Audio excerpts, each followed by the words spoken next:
Welcome to the Therapy Show podcast. I'm your host, Lisa Mustard.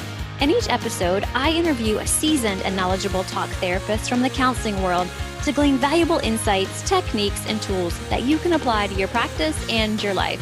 And if you're considering a career in the counseling field or just want to hear about what it's like to be a talk therapist, then this is the podcast for you. If you're looking for fun and convenient continuing education contact hours, I've got you covered.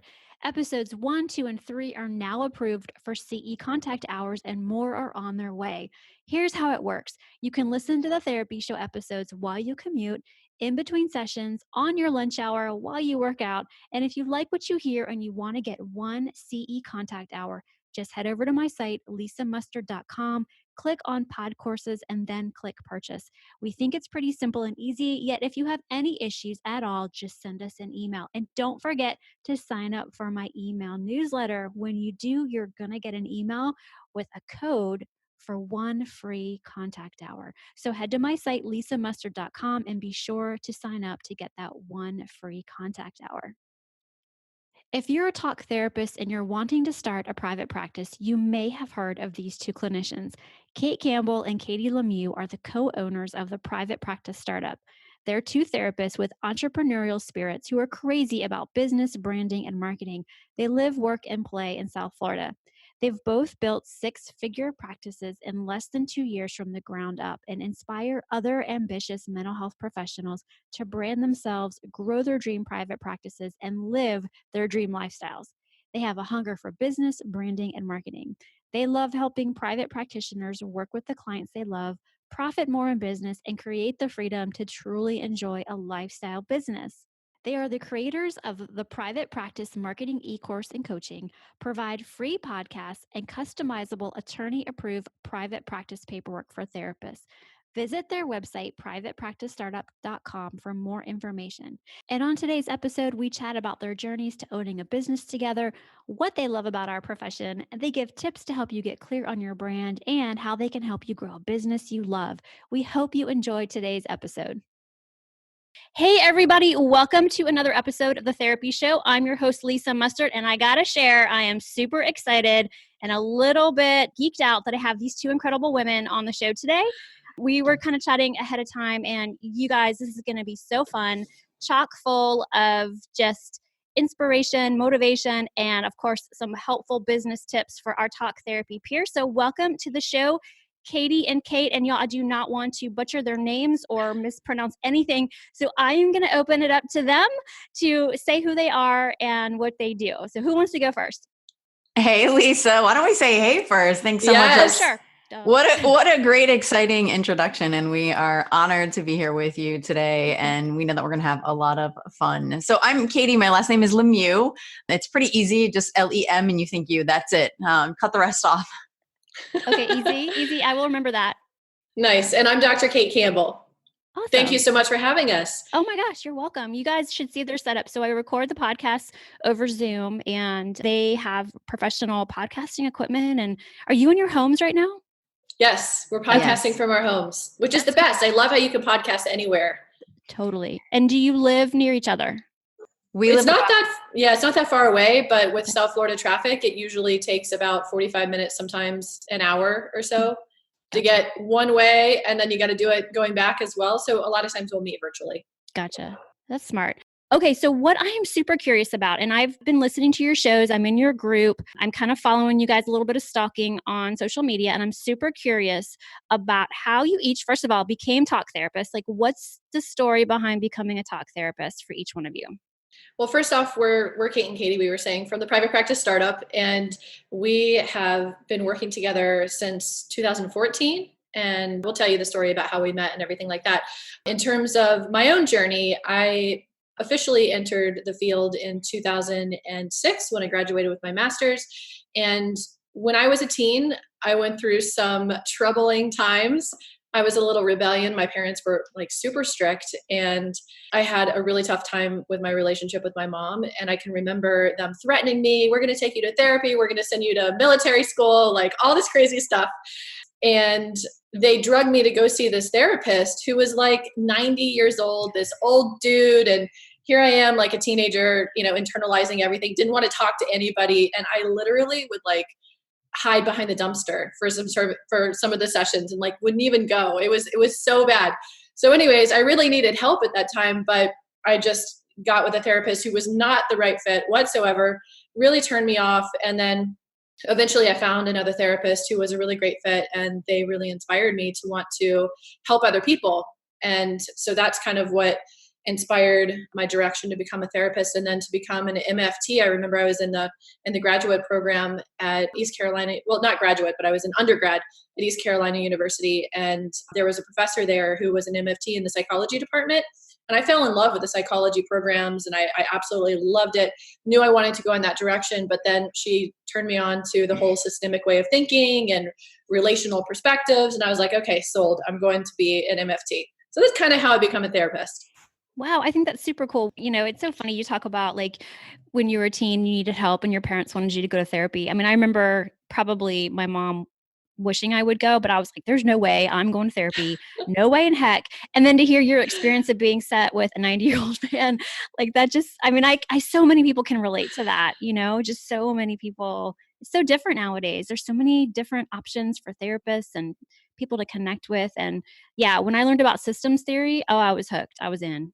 Like no turning back. I totally get it. Okay, cool. Well, thank you for sharing that, Katie. Let's hear from you and your story. I so appreciate your question, because even though I know Kate a lot, it's funny to hear. Now I know she was a rebellious teen, but I didn't know she was hiding behind the dumpster.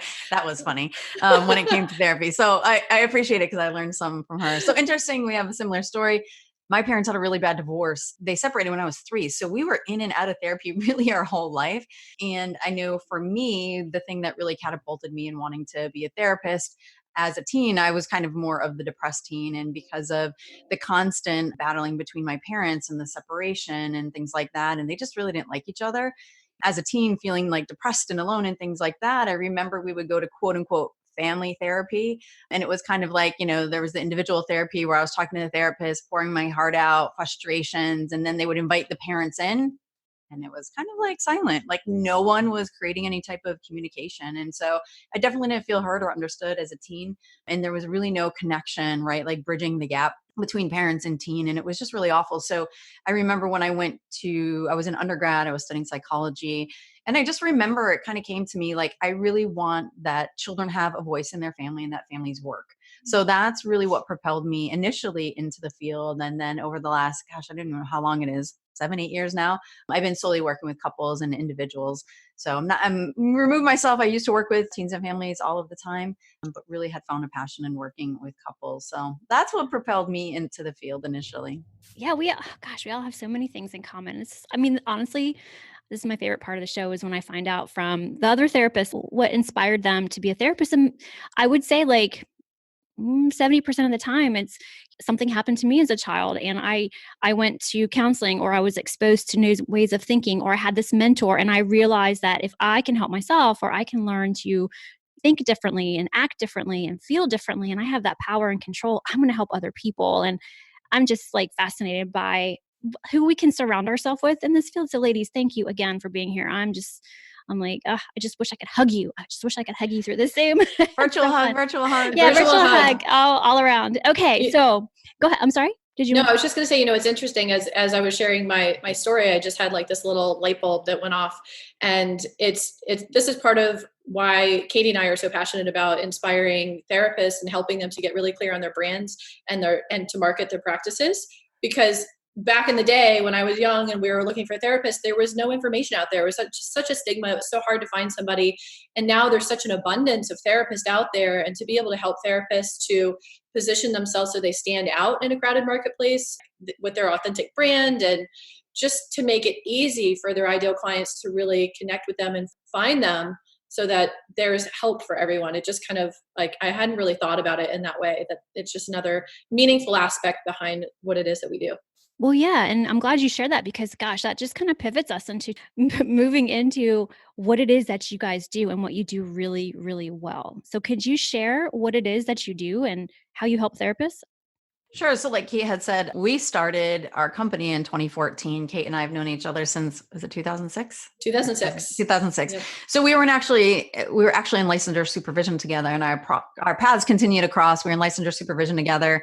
And then Kate and I both stayed on to do a whole nother 9 months, I think, of LMFT approved supervision because we really loved our supervisor and really didn't want to give her up. So then we continued to work together. And then in 2012, our supervisor really twisted our arm and wanted us to resurrect the Broward Association for Marriage and Family Therapists. So that was really our journey in understanding how well we worked together. Kate was president, and there was a vice president at the time, but the vice president stepped down, and Kate had asked if I wanted to do that. And it was just really even back then was very well-oiled machine. Like it was just quick, fast. We moved things along. We did resurrect the board. So that was really exciting.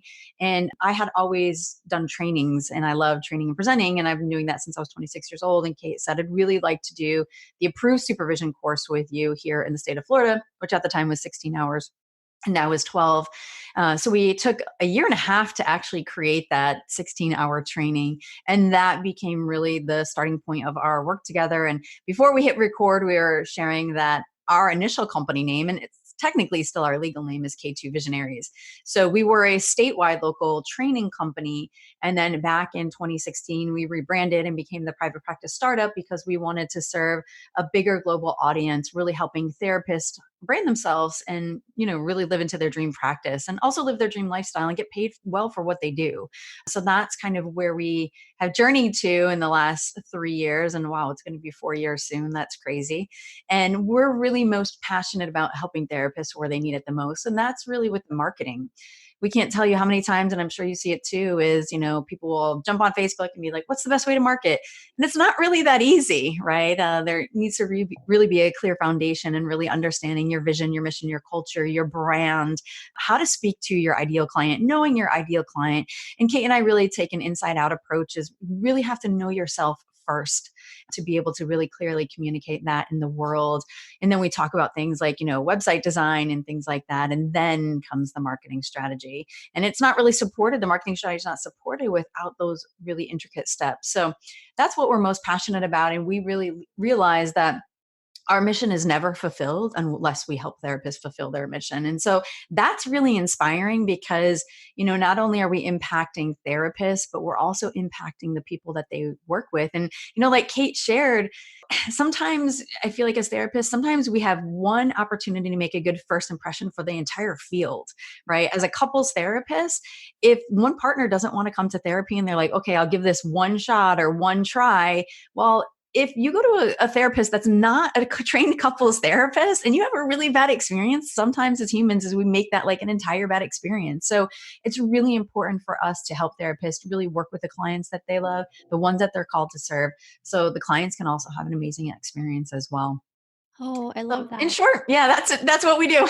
We have the private practice marketing e-course and e-course and coaching program. And then we also have attorney approved private practice paperwork as a way of supporting clinicians to ensure that they are protecting themselves and their paperwork is up to par legally, ethically, meets all the standards, because that's an area that we really see clinicians struggle in as well. So it's really those two main services and products that we have. And then we have the weekly podcast, we have our level up videos, lots of other ways of really continuing to support Startup Nation. Yeah, I know Startup Nation. I love how you have branded yourselves and I got to say, like, I didn't know you ladies when I joined your group. I didn't know you, but it's such a seamless process. Who is it that loves systems? Is it Katie?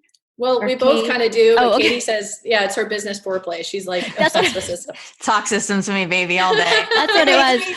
So excited. I was taking this assessment called Wealth Dynamics. And there was this question in there and I literally posted about it. There's nothing more exciting to me when you create a system and it becomes, works like a well-oiled machine and you step back and you watch it work or you forget how well it works and you forget. And Kate and I joke about that all the time with our own podcast is that, we show up to the podcast and we're like, wait, I was supposed to do 3 things. What are they?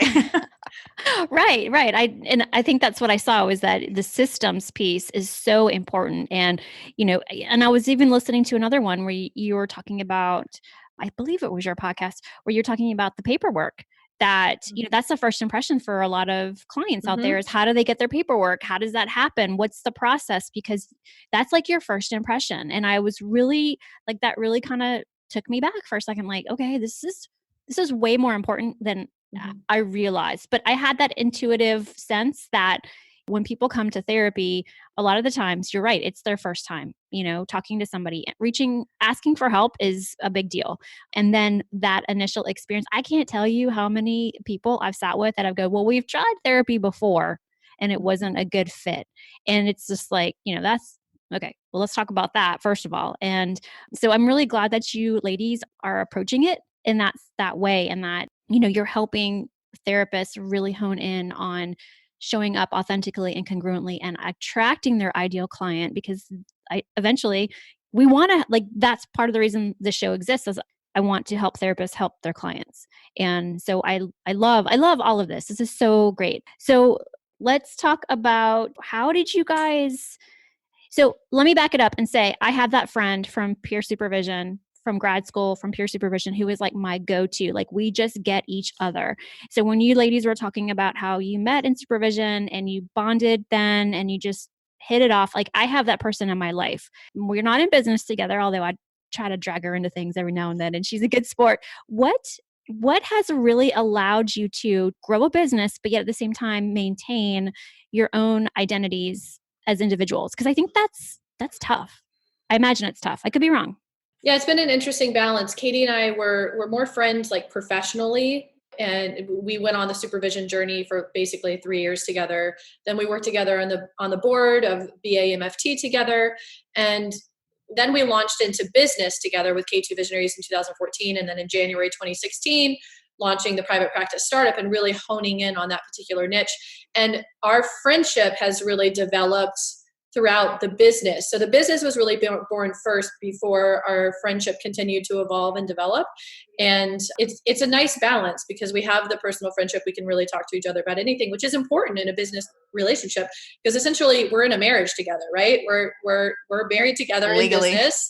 Yes, we're married together in business, and we both have different personalities. We both have different strengths. We both have different limitations. And it's so nice to be able to know what those are in terms of our roles and how we come together, and we really complement each other in a lot of ways. For instance, like, my brain and numbers just don't compute well. I love looking at the numbers, but actually doing the numbers, I really struggle with that. And when it comes to systems, I love the outcome of systems, and to actually put it on paper and see things visually, I'm really good with that aspect and being able to systemize. But when it comes to, like, organizing the system and looking at how all the little parts, pieces play together, that is something that is harder for me to grasp on, and something that Katie's really good at. So we both kind of have our strengths, and I'm good at more of, like, the digital marketing, tech side of things. Katie's great at copywriting. So we really complement each other in terms of how we come together. That's really cool. Do you have anything you want to add, Katie? Kate said a lot of it. Okay. A business partnership, in she's right. Like, our relation started off professionally, and I think it kind of grew into that. So there was that nice boundary around it. But it is a very interesting dynamic. And, Kate is it's funny too, because we joke around and we also talk about, our love languages, right? Because we are in a marriage, and Kate, affirmations, right? And I learned that from her, and I continue to do that. And I'm always aware of that. She's always very complimentary and thinking and grateful. And, I know that's her love language. So I'm always at the forefront, reminding myself to appreciate her and also our team. So there's a lot of things I think we've learned from each other. Kate is really good with boundaries and also, like, moving things forward. She has really great money mindset. So sometimes when I might be in a scarcity mindset, she's really clear and moves us forward. So, I love working with team, and I actually wouldn't want to do a business any other way. I mean, I think about, we're really close with Allison Prieur and Laura Long, and, they have a team and behind them. But, when I think about, like, we talk about launching an e-course or anything like that, it's a massive undertaking. I know it looks really like, oh, it's a few emails and you click a button and you pay. Like, that's simple. No, the chaos of creating all of that is crazy. And I just couldn't imagine like when it's Sunday night at 9 p.m. and you have a closed cart and you have a tech issue and you're the only one to deal with it. Kate and I jump in, and we take care of things and we support each other on those things. But just the mere fact of being an online entrepreneur, also being in the limelight, like, we've gotten some hate mail and nasty things, and dealing with that like alone. I mean, yeah, you might call a friend, but when you have someone in the trenches with you who knows what's going on, like the empathy is so there. So that's really cool too. And, in the last 5 years, there's been a lot of life experiences that we have gone through together where sometimes Kate has had to step back, and I'm there and I'm jumping in and giving her her time and her space and that she needs. And that's really awesome and cool. And, I've had to step back sometimes too, as well, where things are going on. And, we have this great respect for each other, but we also have very transparent communication. Like Kate had said, we talk a lot and we share a lot, and you have to do that. And, there's some days that there's just stuff going on and we don't want to talk about it yet, but we make each other aware of it. It's kind of like, hey, I got this thing going on. I'm not ready to share with you yet. And it's like, okay, anything I can do for you? And it might be yes or no, or sometimes we do take a segue and talk for 20 minutes because life is happening and we really need to share that to get that out of the way to refocus. I remember like our last launch, I don't know what I was going through, but literally we were doing a video and I was literally boohoo tears. I don't remember what it was. Do you remember what it was, Kate? I don't know. You had a meltdown, crying, major meltdown. Red nose. And we had to like do that because we were scheduled this thing. So I took a break. I put some makeup on. I put some makeup on the root off so it didn't look so bad. And then I was like, okay, good. We're here. All right, let's do this. So yeah, I just couldn't imagine doing business without a partner. Oh, I want a partner like Kate and Katie. But you know what? It's really interesting because as you're talking about your business partnership or your, like you said, your marriage, like it reminds me of my marriage and a lot of how I talk to my husband, how he speaks to me, how we support each other. Like it's really wild to think that, because I've never had a business partner, so I don't know. But I think that this is such a, like I say, look to, like when I'm working with couples, like what couple do you look to and admire for how they talk to each other and how they treat each other? It's like, okay, so what business partnerships do I look to? And I'm like, you guys really have it really nicely figured out. And I love how you treat each other with such respect and such gratitude. It's really cool. And you know each other's strengths and weaknesses and you play to them. You allow that space for those, I guess, growing edges maybe to expand or shrink. I'm not sure, but that's really cool. Really, really cool. So thank you. This episode of The Therapy Show is sponsored by my favorite fitness apparel, Zaya Active. I recently discovered Zaya Active when I went looking for high quality and premium workout clothes. Just like those luxury store and catalog brands, yet I wanted a budget-friendlier price tag. I love this brand because number one, I live a very active lifestyle. I hit the gym about 5 days a week, plus I love to go for runs and long walks, which I consider to be my very important self-care and podcast listening time. Plus, the endorphins I get from my workouts keep me in my happy mental space. The clothes stay put, I'm not constantly pulling on my leggings or tugging on my sports bras, and they accentuate me in all the right places.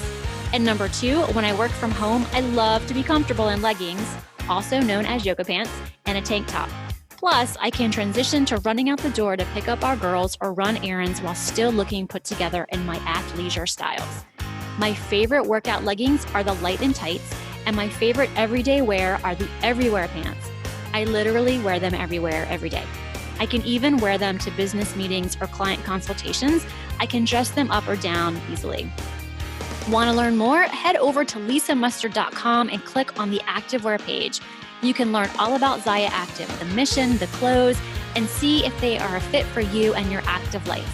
From weight training to running to Zumba to yoga to CrossFit to bar to walking to tennis, Zaya Active has you covered. And don't forget about the active men in your life. They have an amazing men's line, plus clothes for active kids too. That's Zaya like papaya active. So see my site for all the details. So can you share a little bit about your courses that you have? Like, I think that's really neat. What is out there for therapists that are listening today and they go, I need some help with my private practice, or I want to get into private practice. Like where do they go?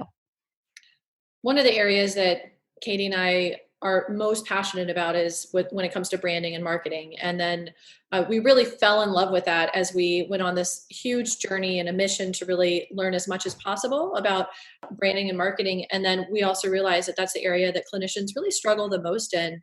And we wanted to be able to provide a solution for that, to be able to help therapists to get really, really clear on creating an authentic brand, and then creating marketing messages that really attract their ideal clients so they can fill their practice with those clients that they love working with most. And then also to get really clear about building their business around their dream lifestyle.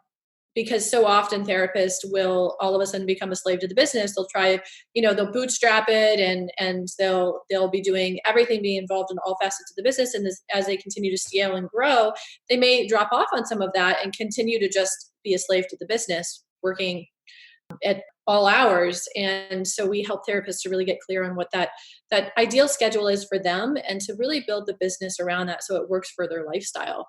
And the way that we do that is we initially had started off doing some one-on-one coaching, some group coaching, and then we spent several years really testing and measuring and fine-tuning our step-by-step proven systems and these formulas that we really teach clinicians. And then we launched our e-course, the private practice marketing e-course. We have two different options: the e-course only, that is really good for people who like to go at their own pace and are really determined and really focused at being able to complete all the material and kind of can do that on their own.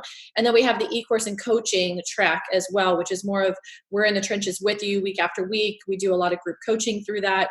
So we launched that earlier this year, and we're just astounded by the results that the therapists are getting. We're going through the course. We know it's good stuff because we've tested it over the years, and it's amazing to be able to see how it's making a difference in their life, their families' lives, their clients' life, their teams' lives from group practices. And so it's just kind of like that huge ripple effect that continues to inspire us. It's really cool.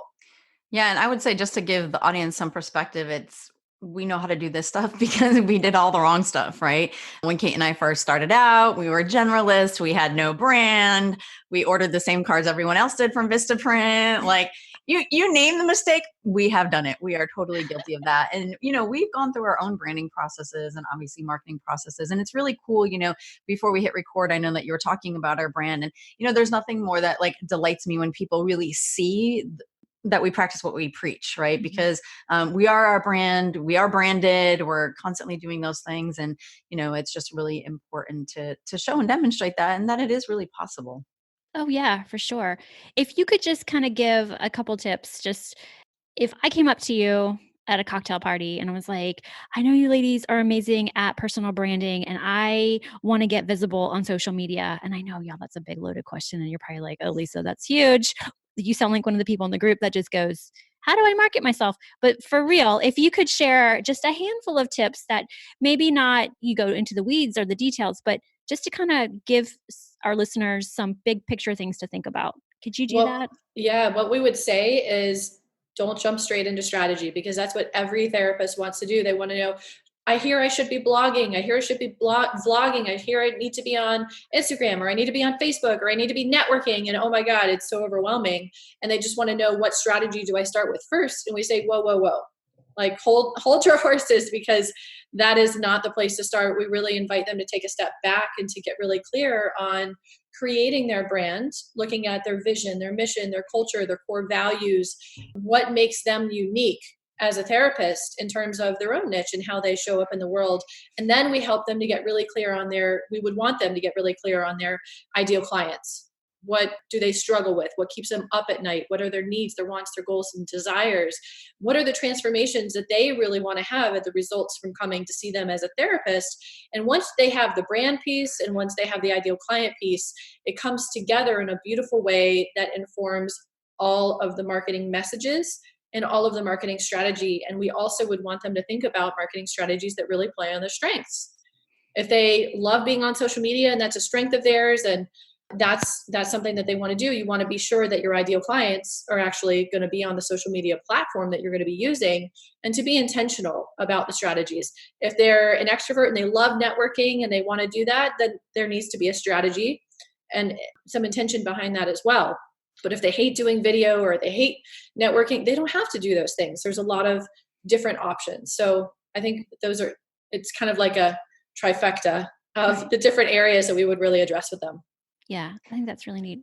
And one thing that I would add is that if we're meeting at a cocktail party, I would ask you, what are you drinking? Um, first.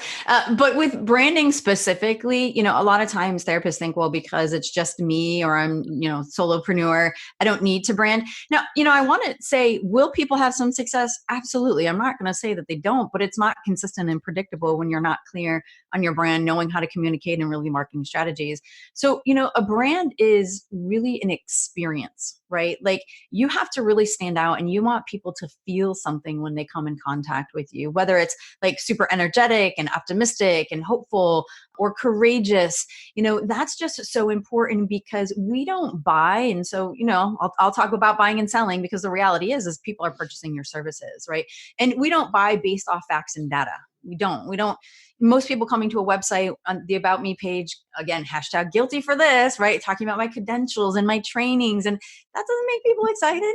And they don't even know our psychobabble. So really being able to create an experience for people that is continuous and consistent throughout is so essential because you're right. A brand is something that you start to see over and over again, and then you relate your experience to that brand. And also too, we have therapists really look long-term, right? A lot of times, we're just kind of looking straight down and like, I got to make this work. I got to get this practice started. It has to work or I'm doomed to fail. So what's going on? But when we look at the bigger picture and you create a brand and a vision and mission, you're beginning to create that 5-10 year goal and that you're living into that starting now. And brands evolve, your company evolves, and it will, and that's okay too. But I do think, like Kate said, one of the most important things is not jumping straight into strategy. I think one of the difficulties that we have is we know that therapists need this foundation and they're here knowing that, oh God, my practice needs to work, and they're jumping way over here and they're not even knowing that this exists. When they join us for the coaching program or the e-course and take a step back, like Kate said, not only are we astounded by their progress, but they're also astounded. I just like to share. So we have a current coachee, Max, and part of going through the course is we look at their therapy directory profile, and he has been coined by his clients the husband whisperer. So he's actually starting to use that in his brand. And I just love it. I think it's so cool, and he's owning it, and it's great. And that will become part of his brand. And it's like, that stuff is just so cool to me. You know what I mean? And I'm sure clients will refer, be like, Max is the husband whisperer. Oh my God, you got to go see him. Yeah. And he'll be working with his most ideal clients. And it just, I don't know. I get this something I call the chill factor. I got chills right now talking about that. Oh So yeah, that's super cool. I love that he's the husband whisperer. I know where it's not me. I don't do EMDR. I'm not trained in it, but one of the therapists that I used to work with, he would get so many, as I work for a military branch, he would have so many referrals, and they would say, I don't know what he does, but it's like the Jedi mind trick. And like like the soldiers love that idea. Like, oh, it's a mind, like, cause there's a lot of things that are going on there. But it was really cool. They're like, yeah, he does the Jedi mind trick. And it just brought a bunch of people to him. And that's really something else. Do you have any other examples of branding that you can kind of share for other clients? Or I guess these are your clients that you're working with? yeah, we call them our Okay. coachees. Oh, coaches. Okay. It feels less formal, right? Yeah, it does. Yeah. She's actually a friend and a colleague, and she took our course about a year or so ago, and that's Roberta Alves. And, she has always loved working with anxiety, and her whole practice is related on anxiety. So it's just cool. Like, she's like my go-to gal when I think of anxiety. So she just really sticks out clearly. Who else sticks out for branding, Kate? Marla has been a past coachee of ours as well, and she does therapy, equine assisted therapy, and so she'll be on the farm, she'll be out there. It's very creative, non-traditional talk therapy type, really experiential. And so when she networks, she's showing up in her in her barn gear, and it's just like she is her brand, and that follows her everywhere. And for any time there's a teen or a child that's gone through grief or going through a really difficult experience and they need to get out and do something different, she's like the go-to for that. That's really neat. I like how she shows up in her her like Mhm. equine wear, that's going to stand out. Just the little things that, I know this is kind of silly and I have to like pump myself up every time I do it, but I have a tank top that says the therapy show with Lisa Mustard and it has my website on the back. And my kids are like, "Oh, mom, don't wear that tank top." But I mean, part of me is like, I know. But then the other part of me is like, I got to get the word out about the podcast. And even if these people I'm around aren't therapists, I see them looking at it and go, "Oh, well, what's that?" And so it's these little things here and there that, as dorky as I feel some days doing it, I force myself to do it because it is part of my branding, and it is part of, and then people will come up to me. Well, they know that I'm a therapist, and they'll ask me, "Hey, can I talk to you for a minute?" And you get, Yeah, it's always that let me pull you away and whisper yeah, type of thing. Yeah, yeah, another one that comes to mind is Fernando. We actually just had him on an interview for the podcast about his success story and his journey through private practice, getting to where he is now. And he's someone that has always been super creative and always involved in like dance and magic and all these really cool outlets for his creativity and music. But he involves that into all of his therapy. He's got like colorful hair. Every week it's a different color, and he's got some tattoos, and he just shows up very authentically. And when you see him right away that he's creative, he's innovative, and he really helps his clients to ignite that spark of passion and creativity and innovation within themselves too. that's so And cool, so cool. yeah, and I think when you allow yourself to go through a branding process, it liberates you to be authentically you. I have a quote that I made up, and the quote is branding is infusing your personal and professional joy. And I just think that's what it is. But this is where we talk about the inside out job, right? And I remember, Kate and I, when we go through our marketing e-course and we do a webinar for that, as well as our paperwork, is we poke fun at ourselves because clearly over a decade ago we got a memo, and the memo stated that if you wanted to look like a professional therapist, you should go to your photo shoot in a black jacket with a white button down underneath and a collared white button down. What? What is that? But the funny thing is, we weren't even working together yet, and both of us did the same thing. And that's just like a turnoff. It's stuffy. We joke and we call us the law offices of Campbell and Lemieux. We're like, I don't know if I'm going to try your case or sell your house, but that's what it is. And who wants to see someone like that? And at the time, I think we were trying to overcompensate for our own confidence and things like that. But when you allow yourself to be branded, you can show up who you are in the room, and you allow your clients to do the same, and it just liberates both of you, and it's just really cool. It So it is cool. And it's like therapy. Therapy's a process. You come in and you're unsure, you want to be different, and you're not sure what that's going to look like. You're not sure what the heck you're going to talk about or how you're going to get to where you want to be. And it's like that when you start the branding process. So I think it's really neat how you take them through all these different questions, and you don't even talk about strategy until you figure out who you are, what you're passionate about, what your skills are, how do you want to show up. And y'all are just so, I just love this because you're just you. You're showing up as Kate and Katie, and you're just speaking from your heart. You're speaking authentically and congruently, and this is what I love. I love about this field and about my peers. So thank you again for just being here and being amazing. So I graduated with my degree in 2006. And we got no classes on marketing. We got no classes on any of this. Zero. And I remember sitting in one of my classes one day and looking around the room, like, I'm pretty sure, because I was in my 30s when I went back to school for counseling. And I was like, I'm pretty sure everybody in this room is kind of like, majority of us were second careers. And I know our goal is to be in private practice.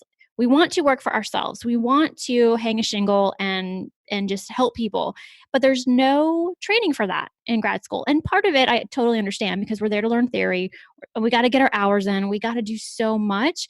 But they didn't even bring somebody to give us, somebody in to talk to us about marketing. They didn't bring anybody in to talk to us about like careers and how you can get to where you want to go. And by the time we are all done, that fear in our head of we've got to get a job so we can get our hours and we can get fully licensed. We're just looking for a job that's going to give us those things, pay for our supervision. I mean, am I right? It's like that whole like mindset of scarcity creeps in because we're brand new. Who's going to pay to see a brand new therapist? No one's going to pay me anything. Whatever that, I don't know how that even starts. But if we could have some type of training in grad school, I think that would be so helpful to help these future therapists like think strategically, where it is they want to end up. What do y'all think about that? As you're talking, I'm getting this feeling in my chest, and I call it my soapbox feeling, like Okay, go. feeling like I have to restrict myself about like Add going it. on a tangent about this. So, it's interesting. Obviously, your podcast, if therapists are listening, we all have master's degree at a minimum, and a lot of them have doctorates as well. So, what's interesting to me is that school sets us up to be generalist and scarcity. And if you really think about our whole career in school, is like you're told that you have to learn everything, and even in your undergrad program until you get to graduate school, and then you finally get to decide a specialization, right? So, but we're primed to be generalist. And also, school teaches us to really be good doers and listeners and follow the rules, right? Not really think outside the box. And a lot of times when we think about really successful people, is they didn't finish college, maybe they didn't go to college, they do things way outside the box. And that's really important. And, professors, as awesome as they are, they're getting paid a salary, right? And it's usually a pretty minimum salary. It's not really all that great. And so their mindset is primed in that as well, unless they've stepped outside the box. And I have what I call the lid theory, is that I can only give you as much as I know, and as much as my lid is full, that's all I know, and that's all I can give you. So, it's kind of like, as we talk about in marriage and family therapy, like the systems, the dominant discourse, right? So your professors are part of the dominant discourse and sharing with you only what they know about the dominant discourse and not setting themselves outside of it. So how in the world would they be able to deliver that to us? So, okay, I could probably go on about that. But anyway, that's a little bit of my soapbox moment in school. No, it's somebody had to say it, and I'm so glad you did. So thank you for sharing your soapbox. That's great. So I think the Yeah. hard part is, and if there are people listening to this and they are in school right now, is like I know blinders are for your eyes, but blinders on your earmuffs on your ears or something. And when people start talking about like, you can't make money in this field, you got in this field to make a difference, not money, like just say BS to that, at least in your mind. Don't let that stuff infiltrate your mind, because it does. And it's just this like constant like sea of negativity around like money and helping. And yeah, and a lot of us, there's so many new opportunities now, in the last even like 5 years that we didn't have. But, the course was you go to school and you go to community mental health. Yeah. Ugh. I mean, that just teaches you more bad crap, right? Like work long hours, work with whoever they tell you. If you have to drive all over the county, that's just what you have to do. Make sure you get your notes in. Oh, by the way, we're going to pay you less than, welfare. There's people that are getting assistance, but you can't even manage your bills. You know what I mean? And it's crazy. I mean, I know when we were just talking to Fernando yesterday, I think as a therapist with a master's degree, only getting paid $38,000. And here in South Florida, the cost of living is high. So it's just, And that's working like 60 plus hours a week, Oh yeah. running all over town. Yeah. Working with really tough cases. Oh yeah. Yeah. Yeah. No, I totally, I'm so glad you said that and you shared it needs to be said. And I think grad students, if you're in, I wish I had you ladies in my earbuds or in my ears, when I was in grad school. I don't think podcasts were around then, but I didn't have those influences. I just had my professors, because we were so busy being in class, and we were so busy thinking about our practicum and wondering if we're good enough to do this work and talking to your peers about it. And so there's a lot going on in grad school, and it's one of those things that you don't really start to think about until you get closer to leaving, and graduation. Yeah. I mean, we always say that it takes about like a good at least 4 to 6 months to really set the foundation for your business before you actually open up the doors, start seeing clients. And if you're in grad school and you're listening to this, take advantage of all of the amazing resources that are out there nowadays, like the free podcast and like your show and our show and so many others, and join the Facebook groups, because there's so much free content out there. And when you're ready, invest in taking a course or working with a coach, having some sort of proven system program that will help you to learn the business side of things, because business is a learned skill. It's something that every single therapist can learn. Mhm. And therapists are primed to be amazing business people and amazing marketers. They just have to work a little bit at it and really understand how it all works. And then they're off to the races. Yeah. And it's so exciting. It's so exciting to see it all come together for therapists when they are able to branch out and go hang that shingle and be in private practice and run their business how they want it, design their life around how they want to work. That's so exciting. And I know if I was thinking about private practice, I would be in your course in a heartbeat, because I know y'all provide, well, first of all, your free stuff is just incredible. So I can only imagine what your paid products are like, your services. So So yeah, for sure. You guys check them out. Tell us where the listeners can go to get more of Katie and Kate. How do they connect more? You can find us at privatepracticestartup.com, and there you can find, we've got a ton of podcasts. I think we've recorded close to 170 at this point, and 170 episodes. We've been doing it for 3 years. So there's tons of free content. Also join our private, it's our private free Facebook group. There's about 7,000 therapists all over the globe in there, everybody working to really brand themselves and grow their dream practices. And we've got tons of free content in there. We're constantly doing videos and answering questions and really supporting Startup Nation. So that would be a really good place to find us as well. Yeah. And it's so fun in there. Y'all do some fun stuff. You have fun posts that you make, and it's not just typical, because I'm in a lot of therapist groups, and some of them I'm just like, oh, here's another question about HIPAA, or here's another question about notes, or oh, what type of treatment. I'm just like scroll. But you guys have so much fun in there, and that's what I'm looking for. I'm just looking for a place to, when I'm on social media, I'm looking for information, but I definitely want to be in a group where it's fun and I understand or get a sense of the administrators, their personalities, and what value they can offer. So thank you for having just a really great group. It's really fun. Yes, Nice. We're glad to have you in our group. Thank you. Okay, so before we end, I want to know 2 things. You can make it as long or as short as you like. So what do you like to do for self-care? And then what book are you reading right now? It could be anything that you're just loving. So actually, I love to read, and I haven't become a reader until 2015. I just finished the book Ask by Ryan Levesque. That was a really good book, actually, and we just finished creating our surveys based off it. But right now, I'm actually reading a book on spirituality. And my mom, full disclosure, is a licensed clinical social worker in Connecticut, but also a spiritual practitioner. And she gave me the book maybe 2 years ago, and I just picked it up, and it's really cool stories, and it's really speaking to me. I don't remember the name of it at the moment. So those are the books that I read and I'm reading. Mm-hmm. And also self-care. I do a lot of travel. I also need, like Kate, I also need a lot of my own individual closed off time. So I have to get really just quiet, and that's how I re-energize. But I always really like trying new experiences, whatever they are, whether it's a restaurant or a fun event or things like that. So that's what I do for my own self-care. Oh, cool. Awesome.